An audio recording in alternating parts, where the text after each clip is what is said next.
নমস্কার বন্ধুরা, রূপালী কিচেন ব্লগে সবাইকে স্বাগত জানাই। তো প্রতিদিনই একঘেয়েমি রান্না দেখতে অনেকের ভালো লাগে না, তো আজকে একটি নতুন ব্লগ নিয়ে তোমাদের সামনে চলে এসেছি। তো ব্লগটি দেখতে পাচ্ছ নতুনই আমিও প্রথম দেখে এটা চমকে গিয়েছিলাম। মালদা জেলায় যে ফুলারা নদী আছে তারই উপর দিয়ে এই ব্রিজটি এতটাই অত্যন্ত লম্বা যে ফারাক্কা আছে, ফারাক্কার ব্রিজের মতনই এতটাই বড়। এই ব্রিজটি সহজে হাঁটা সম্ভব নয়, এটা গাড়ি ছাড়া পার হওয়া যখন দেখতে পাচ্ছ। কেবল এই ব্রিজের উপরে উঠছি, উঠাটাই দেখুন কতটা রাস্তা। তারপরে যে উঠার পরে যে শুরু হলো ব্রিজটি। এই ব্রিজটি হচ্ছে মালদা জেলা নরেন্দ্র মোদী এই ব্রিজটি উদ্বোধন করেছিল।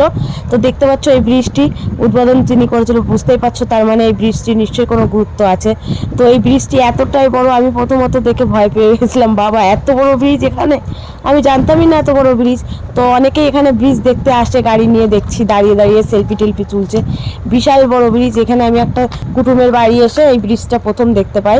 তো আমার খুবই ভালো লাগছে এই ব্রিজটা। আপনাদের কেমন লাগলো অবশ্যই কমেন্ট করে বলবেন, আর আপনাদের যদি ভালো লাগে তাকে লাইক সাবস্ক্রাইব করে দেবেন।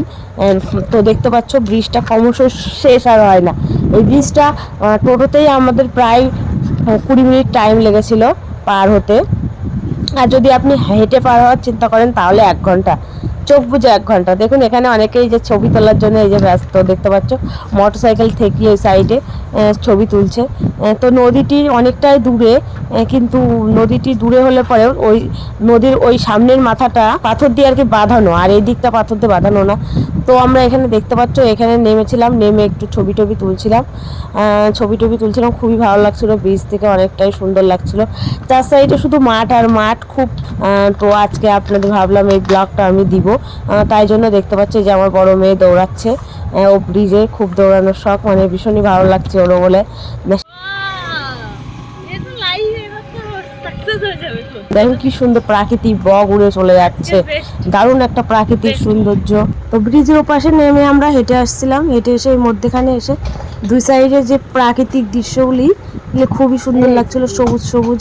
আবার কোনো জায়গায় মাটিতে বক খাচ্ছে, কোনো খাল বিলগুলা কত ছোট ছোট লাগছে দেখতে, দারুণ লাগছে দেখতে। কুয়াশার মধ্যে একটা ঢাকা পরিবেশ, মানে সুন্দর তো সুন্দরই হয়। এত সুন্দর পরিবেশটা, খুব সুন্দর, থমথমে ঠান্ডা, দারুণ সুন্দর একটা পরিবেশ। তো আপনাদেরকে দেখাচ্ছি এই পরিবেশটা কিরকম লাগে, সেটা তোমরা অবশ্যই কমেন্ট করে বলবে। এটা একটা গ্রামের পরিবেশের মতো, খুবই সুন্দর। গাড়ি যায় এই ব্রিজ দিয়ে, খুব একটা বেশি যায় না, তবে ভালোই যায়। মানে খুব মানে বিখ্যাত না, তবুও কিন্তু ব্রিজটা বিখ্যাত, এটা মানতেই হবে, খুবই বিখ্যাত। খুব লম্বা দীর্ঘ একটি ব্রিজ, এত বড় ব্রিজ এখানে আছে আমি তো এর আগেও বললাম, জানতাম না। তো আমি হঠাৎ আসলাম একটা কাজে, তো এসে এই ব্রিজটি দেখে আমি একটু মানে অবাক হয়ে গেলাম, এত লম্বা এত দীর্ঘ ব্রিজ। চলুন আমরা টোটোতে উঠবো, উঠে আপনাদের দেখাবো। আমরা হাঁটতে পারছি না। আর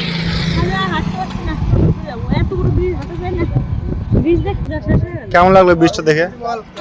ব্রিজটা দেখে কেমন লাগলো? ভালো লাগছে। বড় ব্রিজ দেখো, এই দেখুন বন্ধুরা, আমরা কত বড় ব্রিজে এসেছি। আর হলো দেখো, এখন আমি জীবনে এত বড় ব্রিজ দেখিনি। হলো এখন কেবল আসলাম, হলো এখন আমরা টোটো ধরে বাড়িতে যাবো, হলো আবার পরে দেখাবো। আজকের ভিডিওটি এই পর্যন্ত, ভালো থাকবেন। ব্রিজের পথে মাঠ দেখতে কেমন লাগছে? অনলাইন আধার বুকিং। তো আজকের ব্লগটি এই পর্যন্ত, এখানে আমি শেষ করছি। অনেকক্ষণই এই ব্রিজের উপরে আমরা কাটালাম, অনেকটা সময়, অনেক কাউকে দেখলাম, ছবি টবি তুলতে, অনেক কিছু। তো সবার সাথে অনেকই কথা হলো, এখানে ভিডিওটা এখানেই শেষ করছি। আপনারা যদি এই ব্রিজটা দেখতে চান তাহলে মালদার মথুরাপুর চলে আসবেন, সেখানে ভূতনি ব্রিজ মানে বললে পরে যে এসে নিয়ে এসে ভূতনি ব্রিজ আপনারা দেখতে পাবেন। এই ব্রিজটি খুবই বড়, যদি দেখার ইচ্ছা থাকে অবশ্যই আসতে পারেন। তো সবাই ভালো থাকবেন, সুস্থ থাকবেন, এখানে নমস্কার।